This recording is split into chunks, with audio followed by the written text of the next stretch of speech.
আসসালামু আলাইকুম। প্রিয় দর্শক, অন্য মঞ্চের আলাপ চাইতায় আপনাদের সকলকে আমন্ত্রণ জানাচ্ছি। প্রিয় বন্ধুরা, প্রীতি, সালাম এবং শুভেচ্ছা নেবেন। বাংলাদেশের ইতিহাসে শান্তিপূর্ণ ক্ষমতা হস্তান্তর খুব একটা ঘটেনি। ৭৫ সালে বঙ্গবন্ধুকে হত্যা করা হলো, ৮১ সালে জিয়াউর রহমানকে হত্যা করা হলো, ৯০ সালে গণ অভ্যুত্থানের মাধ্যমে ক্ষমতাচ্যুত হয়ে কারাগারে গেলেন জেনারেল এরশাদ, ৯১ সালে খালেদা জিয়া নির্বাচিত হয়ে সরকার গঠন করলেন, বিএনপি সরকার, এবং তার সাপোর্টেড বাই জামাত। ৯৬ সালে তারা কিন্তু সহজে ক্ষমতাটা ছাড়তে চায়নি এবং তারা ক্ষমতা ধরে রাখতে ১৫ই ফেব্রুয়ারির বিতর্কিত নির্বাচনটি করেছিল। পরবর্তীতে আন্দোলনের মুখে তারা পদত্যাগে বাধ্য হয় এবং ৯৬ সালে কেয়ারটেকার সরকারের অধীনে নির্বাচন হয়।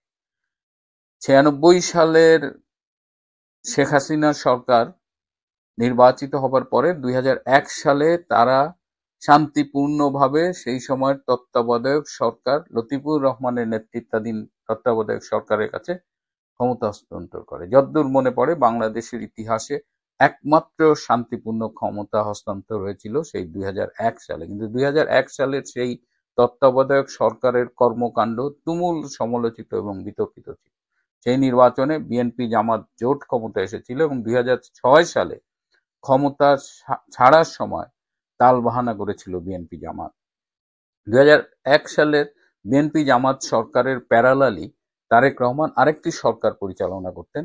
হাওয়া ভবন থেকে সেই সরকারটি পরিচালিত হতো এবং এই হাওয়া ভবন থেকে নানা রকমের অপকর্ম, সন্ত্রাস, রাষ্ট্রীয় চাঁদাবাজি, টেন্ডারবাজি এসব নিয়ন্ত্রণ করতেন তারেক রহমান।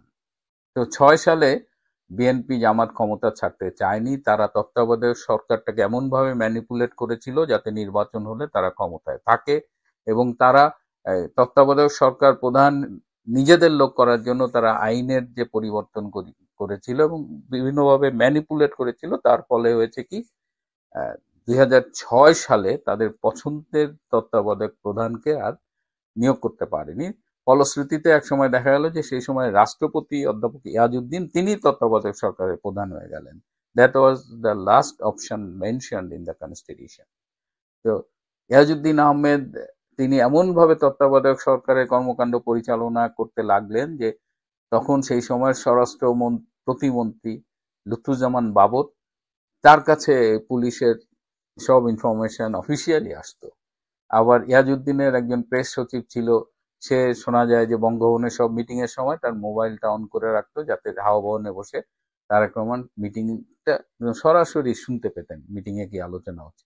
তো এরকম অবস্থায় জনগণ কিন্তু ক্ষুব্ধ হচ্ছিল এবং সেই সময় একটি মহাজোট গঠিত হয়েছিল আওয়ামী লীগের নেতৃত্বে। এই তো এক পর্যায়ে ২০০৭ সালের ১১ই জানুয়ারি সেনাবাহিনী ব্যাক একটি তত্ত্বাবধায়ক সরকার এসেছিল। ইয়াজউদ্দিন আহমেদ তত্ত্বাবধায়ক সরকার প্রধান থেকে সরে যান, তিনি রাষ্ট্রপতি ছিলেন এবং তত্ত্বাবধায়ক সরকার প্রধান হন একজন সাবেক সচিব, বাংলাদেশ ব্যাংকের সাবেক গভর্নর এবং বিশিষ্ট অর্থনীতিবিদ ফখরুদ্দিন আহমেদ।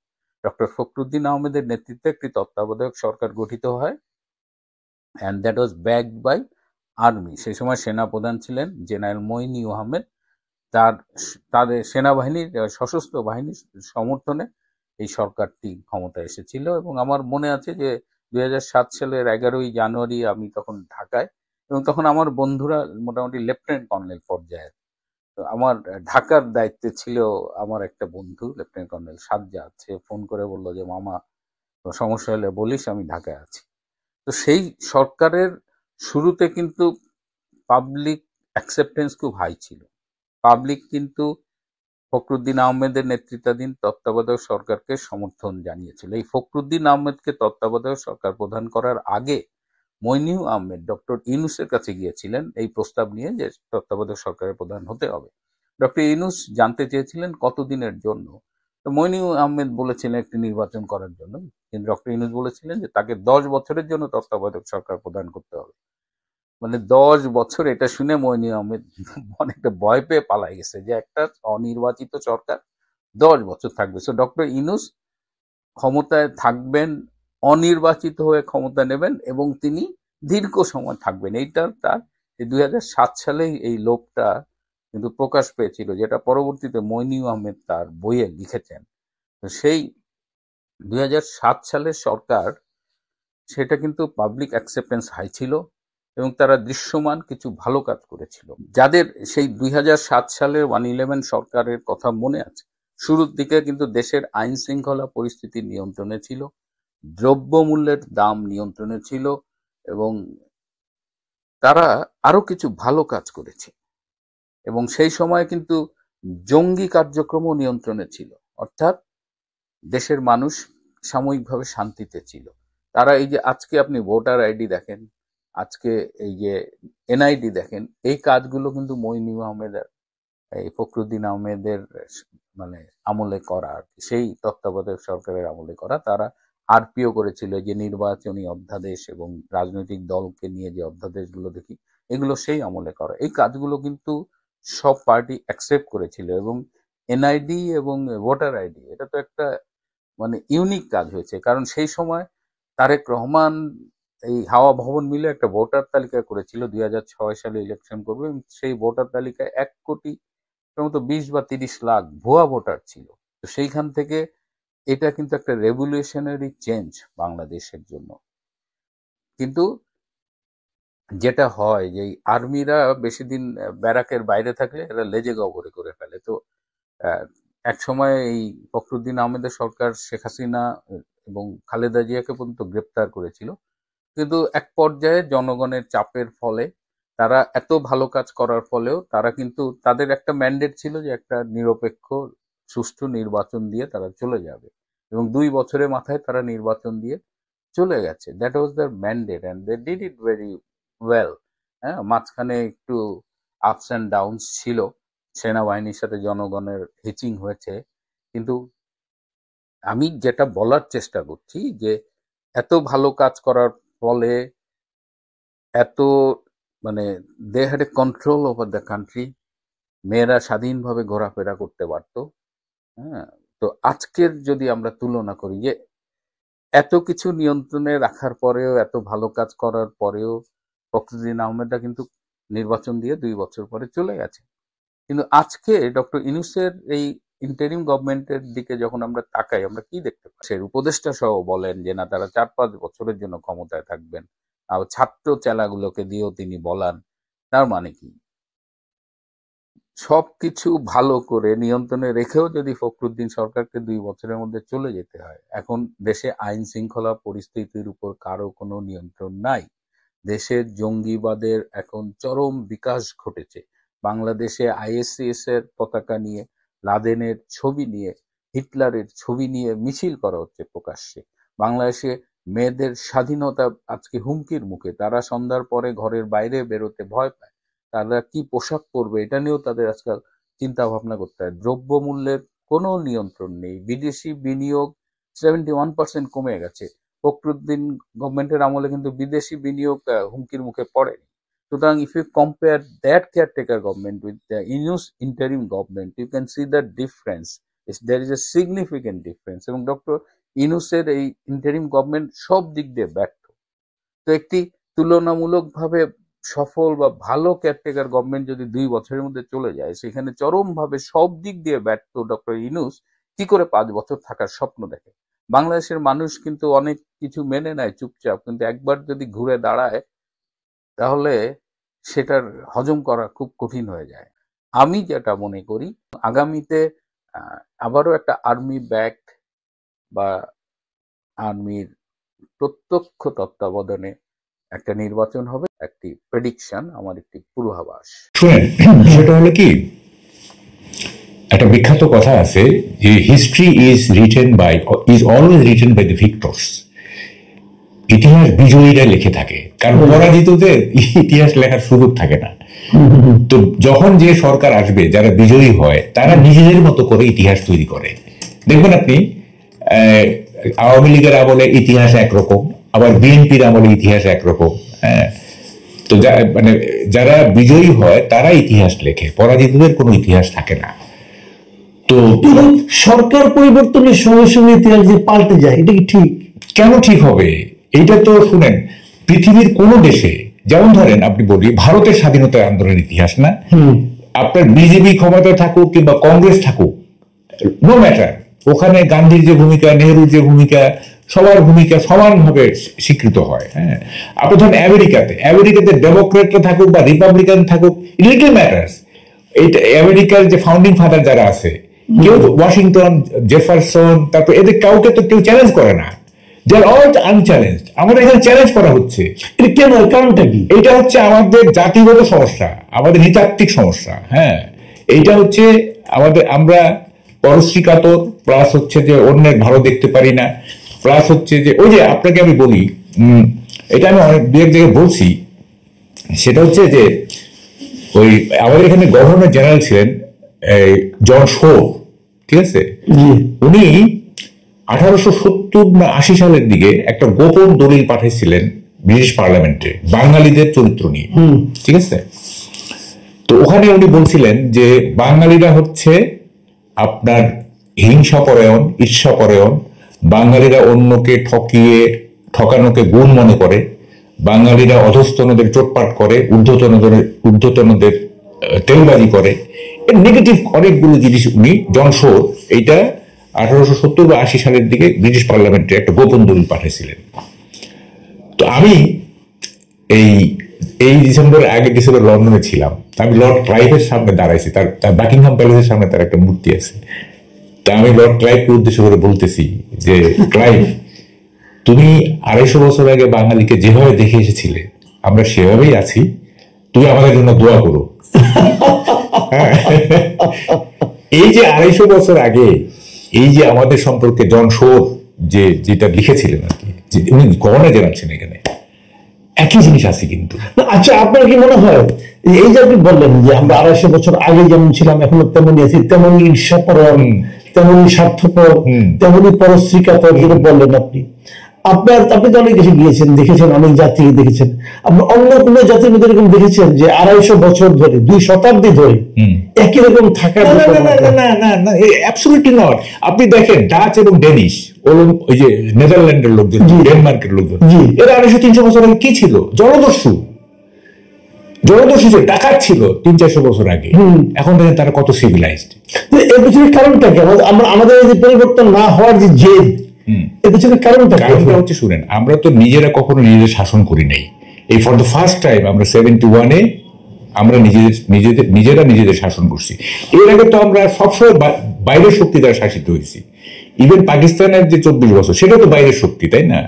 এর আগে ব্রিটিশ, তারপরে নানা রকম বাইরের শক্তি দ্বারা আমরা নিজেরা নিজেদেরকে শাসন করতে পারি নাই। ফলে আমরা হয়েছে কি, একটা সংকর জাতিতে পরিণত হয়েছি। যখন যে জাতি আসছে, হ্যাঁ, শাসন করছে আমাদের, আমরা কিন্তু একটা সংকর জাতি বেসিক্যালি। হ্যাঁ, এই সংকর জাতির তো আপনার নিজস্ব কোনো মানে পজিটিভ কোনো বিকাশ হবে না।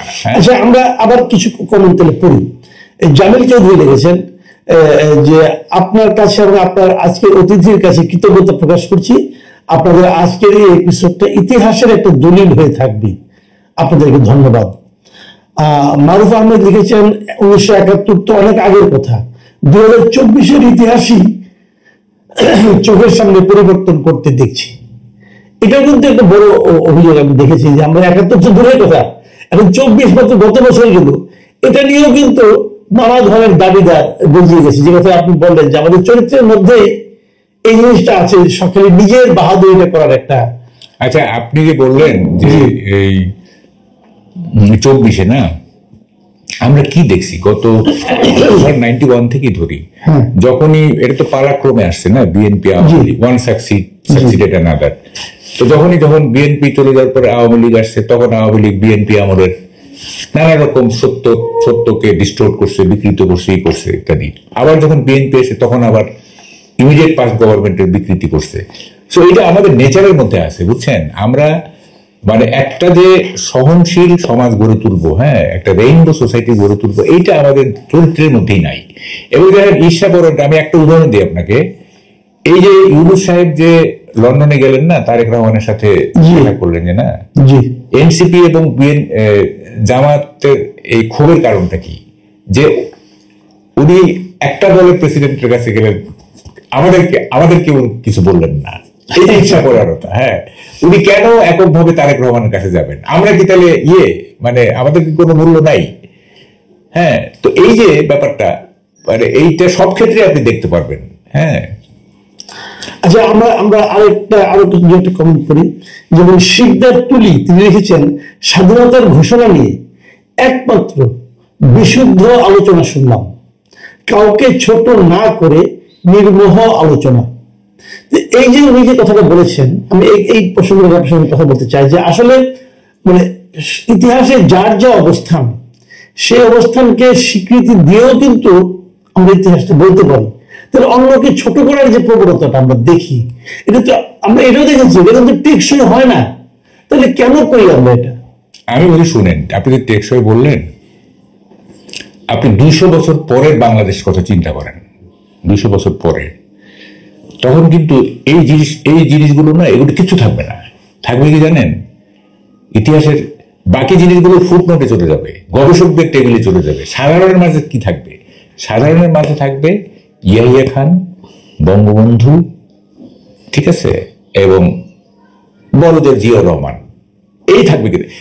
বাট অন্য চরিত্রগুলো, অন্য এগুলো কিন্তু গবেষকদের টেবিলে চলে যাবে বা ফুটনোটে যাবে, পাঠ্যটিকায় যাবে। মেইন স্টোরিতে কিন্তু এটি থাকবে যে ইয়াহিয়া খান এবং বঙ্গবন্ধু। যেমন আমরা এখন কি বলি, ফরাসি যুদ্ধের ওই সময়টা কি বলি, সিরাজউদ্দৌলা, ক্লাইভ, আর মির্জাফর, আর বাকিগুলো তো ফুটনোট। আসলে হয়তো অনেক একজন খুব গুরুত্বপূর্ণ একজন সৈনিকও ছিল, খুব ভালো ফরাসি ওই যে আমাদের সিরাজউদ্দৌলার পক্ষে ছিল, তার কথা কেউ বলে? নির্মদন ছিল একজন, আরেকজন ফরাসি ছিল, হ্যাঁ, নাম ভুলে গেছে কিন্তু। মোহনলাল তো কে বলে এগুলি? খালি বলে কি সিরাজ, ক্লাইভ আর মির্জাফর। দেখেন 200 বছর পরে চিন্তা করেন, কিছু থাকবে না, এগুলি কিচ্ছু থাকবে না। থাকবে ইয়াহিয়া খান, বঙ্গবন্ধু, আর বাকিগুলো হচ্ছে ফুটনোট। বুঝতে পারছি? একদম একদম একদম। মানে আমরা এগুলো কেন কিন্তু আমরা বিকৃত করে এই যে মানে প্রবল প্রচেষ্টা ইতিহাসে রাখা যাবে না। যেমন একজন লোক প্রশ্ন করেছেন এখানে, জব্বার খান, ওনার প্রশ্নটি একজন অভিব্যক্তি যে শেখ মুজিবের এত অবদান থাকা পরও দেশের নব্য রাজাকারদের 32 নম্বরের প্রতি এত রাগ। এটা আরেকটা মন্তব্য করেছেন জাকির হোসেন, এটা একটু বড় মন্তব্য, তুমি পড়ে শোনাই। 2024 সালের 5 আগস্ট না আসলে বুঝতে পারতাম না কে যে সাংবাদিক আর কে যে পক্ষপাত দুষ্ট সাংঘাতিক। আপনাদের এই নিরপেক্ষ আলোচনা আপনাদের প্রতি শ্রদ্ধা এবং ভালোবাসা বাড়িয়ে দিল। 5 আগস্টের পর থেকে বুঝতে পারলাম একজন সরকারকে ফ্যাসিস্ট হওয়ার পেছনে সাংঘাতিকদেরও বিশাল ভূমিকা থাকে। যদি আপনাদের মতো সাংবাদিক থাকতো তাহলে এত সহজে কেউ ফ্যাসিস্ট হতো না। আল্লাহ আপনাদের নেক হায়াত দান করুন।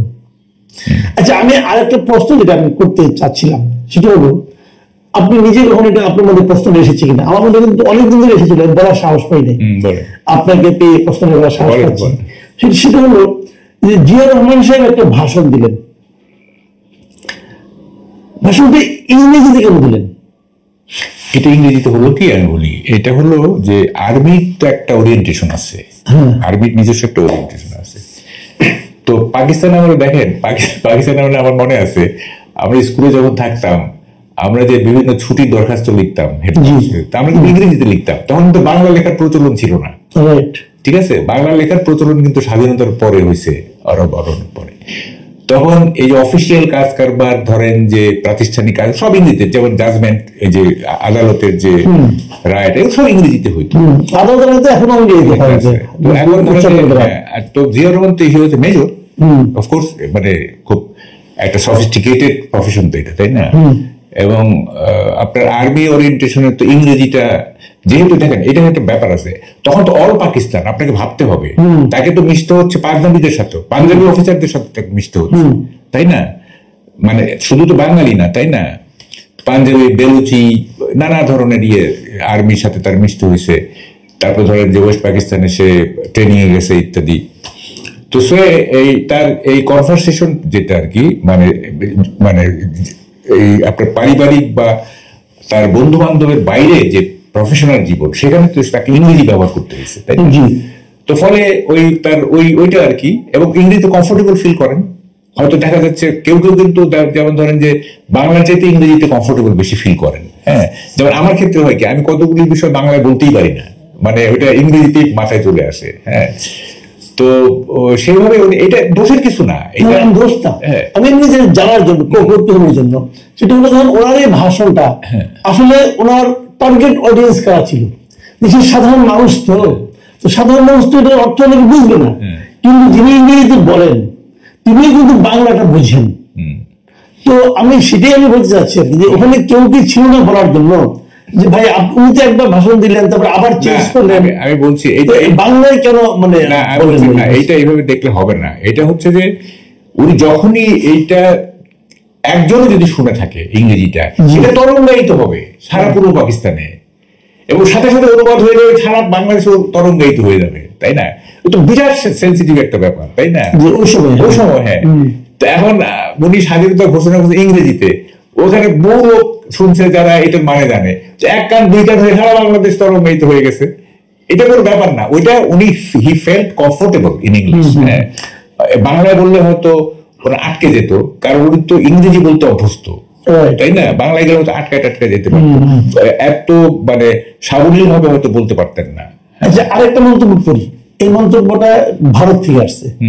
লিখেছেন মিস্টার প্রসেনজিৎ দেব, তিনি লিখেছেন আমি ভারতের ত্রিপুরা রাজ্যের একজন নাগরিক, কিন্তু শ্রদ্ধাভাজন মাসুদ কামাল সাহেবের দুটো চ্যানেলের বিভিন্ন আলোচনা প্রায় শুনি, কারণ মাসুদ কামাল সাহেবের আলোচনা এবং ওনাকে কেন জানি না আমার ভালো লাগে, এবং মাহবুব কামাল সাহেবের বিশ্লেষণ ও আলোচনা আমি রীতিমতো এনজয় করি। উনি এত সুন্দর যুক্তিযুক্ত কথা বলেন এবং ওনার পাণ্ডিত্য, কথা বলার ভঙ্গি আমাকে প্রবল আকর্ষিত করে। ওনার কথার উপস্থাপনাই প্রমাণিত হয় তিনি একজন সুশিক্ষিত প্রকৃত জ্ঞানী মানুষ। বিশেষ করে মাহবুব কামাল ও অজয় দাশগুপ্ত এই দুজন আলোচনা মিস করি না, যদিও এই আলোচনাগুলো আমার দেশের বিষয় নয়, কিন্তু ভালো লাগা থেকেই বিনা কারণে শুনি। আসলে বিনা কারণে শুনে না, এটা একটা বিরাট কমপ্লিমেন্ট আমার জন্য। আচ্ছা, কে এম আজিজুল ইসলাম লিখেছেন, কামাল সাহেবকে বলছি, মানে এটা আপনাকে বলছেন, আমি তখন রাওয়ালপিন্ডিতে আর্মি হেডকোয়ার্টারে ছিলাম। 25 তারিখ দিবাগত রাতে বাঙালি সৈনিক যারা ডিউটিতে ছিলেন রাত 3টায় এসে আমাকে বলে গেলেন যে বাংলাদেশের স্বাধীনতা ঘোষণা হয়ে গেছে, মানসিকভাবে প্রস্তুত হও। বলে রাখা ভালো, সেনা সদরের রেডিও সিগন্যাল সেট খুবই শক্তিশালী। এটা কিন্তু আমার মনে হয় যে আরেকটা ইনফরমেশন, এটাও কিন্তু আমার মনে হয় যে অনেকের মাথায়, যেন এই যে কেউ আজকে যিনি আছেন উনি হয়তো পদপ্রদীপের নিচে নাই, ওনাকে হয়তো কেউ চেনে না, জানে না, কিন্তু ওনার এই যে ইনফরমেশনটা, এটাও কিন্তু ইতিহাসের একটা অংশ আমি মনে করি। এবং ওনার এই ইনফরমেশনটা কিন্তু আপনার যে বয়ানটা, আপনার যে বক্তব্যটা, আপনার যে অভিজ্ঞতা, তার সঙ্গে কিন্তু মিলে যাচ্ছে। না, এখানে দেখেন আমি বলি, একটু বলে নিই আপনাকে। জি প্লিজ। যেমন ধরেন যে আমি কি বলছি, আমি যা যা শুনেছি, যা যা দেখেছি সেটাই বলছি। আমার বাইরে অনেক কিছু থাকতে পারে, তাই না? যেমন ধরেন অনেকে বলে হান্নান সাহেব চিটাগে আরো অনেক, সেগুলো তো আমি শুনি নাই। আমি যেটা শুনেছি আমি সেটাই বলেছি। হ্যাঁ, বাকিরা কি কি ইনফরমেশন জানেন টানেন তারা সেগুলো বলবেন এবং প্রমাণ সহ বলবেন, আন্দাজে বললে হবে না কিন্তু। যেমন আমার প্রত্যেকটা প্রমাণ আছে, আপনি ওই সময়কার পত্রিকা ঘাঁটিয়ে আপনি দেখবেন যে 1 তারিখে খেলা হচ্ছিল কিনা, হ্যাঁ স্টেডিয়ামে 1 তারিখে খেলা নিয়ে যে ইন্টারেস্টিং একটা পয়েন্ট আছে, একজন MS দোহা তিনি লিখেছেন মাহবুব সাহেবের খেলার বিষয় অতি সত্য কথা বললেন। খেলার বিষয়ে আমার চাকরি জীবনে তখন ওই মুহূর্তে ওই দিনে সকাল 8টা থেকে 2টা পর্যন্ত ছিলাম। ধন্যবাদ মাহবুব সাহেব সঠিক বর্ণনা দেওয়ার জন্য। একদম একদম দেখেন, মানে আমার তো স্মৃতিশক্তি ভালো বলবো আমি। আসিফ ইকবাল এবং সরফরাজ নওয়াজ ব্যাটিং করতেছিলেন, ওটাও আমার মনে আছে। আচ্ছা, ওটাও আমার মনে আছে। এবং ঠিক একটা সময় ওই যে যারা রেডিও নিয়ে গেছে, হ্যাঁ, তারা শুনতেছে যে রানিং কমিটির বন্ধ, এখন এখন জাতির উদ্দেশ্যে ভাষণ দিবেন। তার সবাই কান খাড়া করলাম, খেলা চলতেছে, আমরা কান খাড়া করলো, কি বলতেছে?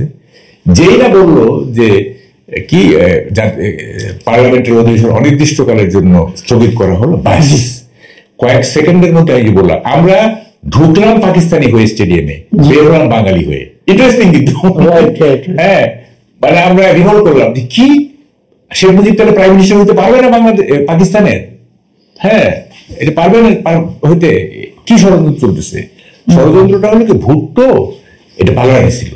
Right. মানে আমরা তো পাইলাম 167টা, জি ভুট্টো এটা 300 আসনের পার্লামেন্ট। জি পশ্চিম পাকিস্তানে ভুট্টো পাইছিল 131টা, ঠিক আছে, 131টা আরো কম 131 না 80টা 88টা হয় না। না, মানে সব মিলে 131টা। আচ্ছা। আমরা তো 167টা, তাই না? হ্যাঁ 160 আমরা 3টা পাইনি। হ্যাঁ 2টা পাইনি, 169 ছিল। নুরুল আমিন এবং পার্বত্য এলাকায় দুইজন 100। ওইটা 131 আমার মনে আছে। এটা কি পিপিপি না কি সব মিলে, যাই হোক।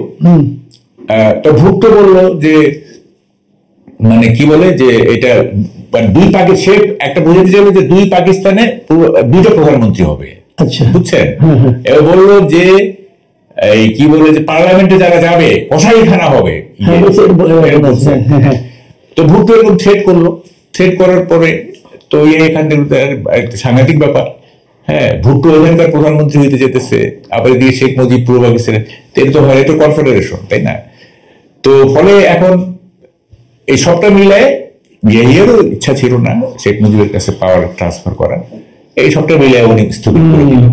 তো যখনই স্থগিত করে দিলেন তখন তো আমরা আর তো চলে না, আর চলে না। এখন আমরা আমাদের বাঙালি সত্তা জেগে উঠলো। হ্যাঁ, ওই কয়েক সেকেন্ড। কিন্তু এর আগে বুঝতে হবে, আমরা যে বলি না যে কি বলে যে একটা বহুদিন ধরে আমাদের মধ্যে একটা এরকম না, ছিল একটা স্বাধিকার আন্দোলনের চেতনা ছিল, বাঙালিত্ব ছিল, সবই ছিল। যেমন রবীন্দ্রনাথ উপর যখন নিষেধাজ্ঞা আসলো তখন আমরা খেপে গেলাম। হ্যাঁ, তারপরে ভাষা সবটা মিলে একটা ছিল। কিন্তু পাকিস্তান ভেঙে যাবে এই ধরনের আমরা কখনো ভাবি নাই।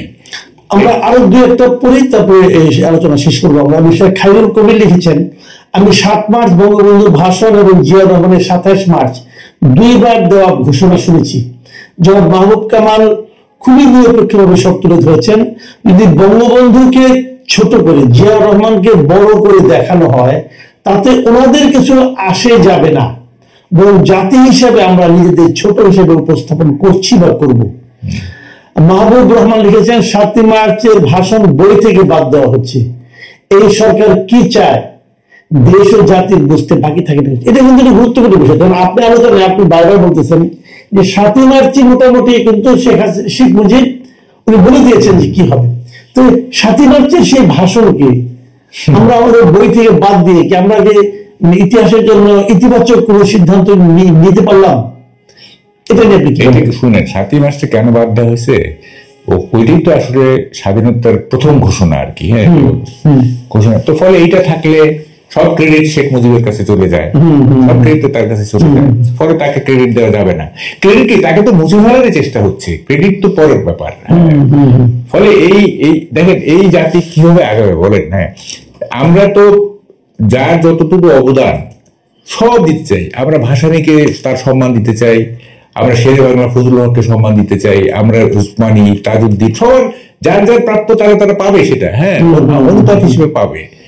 কিন্তু বঙ্গবন্ধু যে একেবারেই মানে উনি যে মানে শ্রেষ্ঠ নেতা ছিলেন, উনি যে আমাদের মেইন স্থপতি, মেইন আর্কিটেক্ট, এটা তো আমাদের স্বীকার করতে হবে। সেটা স্বীকার করে বাকিটা যাদের যেটা পাওনা আছে সেটা তারা পাবে, তাই না? আর আমি এখন আপনার যে ফেসবুক পেজ, আপনার ফেসবুক পেজে আপনি এটাকে শেয়ার করেছিলেন, সেটাতেও আমি প্রচুর মন্তব্য পেয়েছি। ওখান থেকে আমি গোটা 2-3 মন্তব্য পড়তে চাই। একজন মিস্টার আনোয়ার আলী লিখেছেন, ভাই আপনি বলেছেন বঙ্গবন্ধু জিয়াকে খেতাব দিয়েছিলেন, কিন্তু স্পষ্ট, কিন্তু পরবর্তীতে জিয়ার কীর্তি কি ছিল? রাতারাতি রেডিও বাংলাদেশ থেকে শুরু করে কি না করেছে পাকিস্তানের পক্ষে। তেমনি ওসমানী সাহেব বঙ্গবন্ধু হত্যার আগে বা পরে, হ্যাঁ নিশ্চয়ই তাজউদ্দিন সাহেবের প্রতি কিছুটা অবিচার করা হয়েছে। কিছু কিছু ক্ষেত্রে আওয়ামী লীগের বড় ধরনের বিচ্যুতি ছিল। আপনাকে ধন্যবাদ। জিয়া এদেশের যে ক্ষতি করে গেছে, এদের যতদিন বেঁচে থাকবে ততদিন এই ক্ষতি কেউ করতে পারবে না। প্রথমটা হলো স্বাধীনতা বিরোধী বৃষ্টি সেই রোপণ করে গেছে। এই বক্তব্যের ব্যাপারে আপনার এই অংশটা আমাদের আলোচনায় প্রাসঙ্গিক না, আমাদের আলোচনায় প্রাসঙ্গিক না। আমরা তো কথা বলছি মুক্তিযুদ্ধ নিয়ে। জিয়ার যে সমস্ত নেগেটিভ কাজ, সেগুলো তো হচ্ছে ৭৫-এর পরে, তাই না? তো এইটার সাথে মিলাইলে চলবে না। দেখেন, মানে আমরা টোটালিটিতে আমরা একটা মানুষকে বিচার করতে পারি না, আমরা খণ্ডিত বিচার করি। হ্যাঁ, এটা হয় কি ডিহিউম্যানাইজেশন হয়ে যায়। এটা বিমানবীয়করণ হয়ে যায়। হ্যাঁ, যেমন ধরেন বঙ্গবন্ধুর 10ই জানুয়ারি পর্যন্ত বঙ্গবন্ধু একরকম, 72, right, আবার 72-এর 10ই জানুয়ারির পর থেকে আর এক রকম। right, ওখানে উনি চরম সাকসেসফুল, আর 10ই জানুয়ারির পরে ওনার ব্যর্থতার দিক আছে। right, ঠিক আছে, তারপরে তো টোটাল বিচার করতে হবে আপনাকে। Ziaur Rahman as a freedom fighter, এইটা এইভাবে একটা ভ্যালিয়েন্ট ফ্রিডম ফাইটার, এইভাবে কোনো বিতর্ক নাই। তারপরে উনি প্রেসিডেন্ট হিসেবে কি করছেন না করছেন ওটা আরেকটা বিতর্ক তুলেন, তখন আমরা আলোচনা করবো। এইখানে কেন মানে মূল কথা হলো, ধরেন আমি এসএসসি পরীক্ষা আমি স্ট্যান্ড করলাম, ধরে যাক, তারপরে আমি কোনো মাদক আসক্ত হয়ে গেলাম, কিন্তু আমি রিফিল করলাম, ওইটা কি আপনি বুঝে যাবে? এখন তাই বলে কি এসএসসি স্ট্যান্ড করতে ওটাকে বাদ দিয়ে দেবেন? বলেন দেখি সাধারণ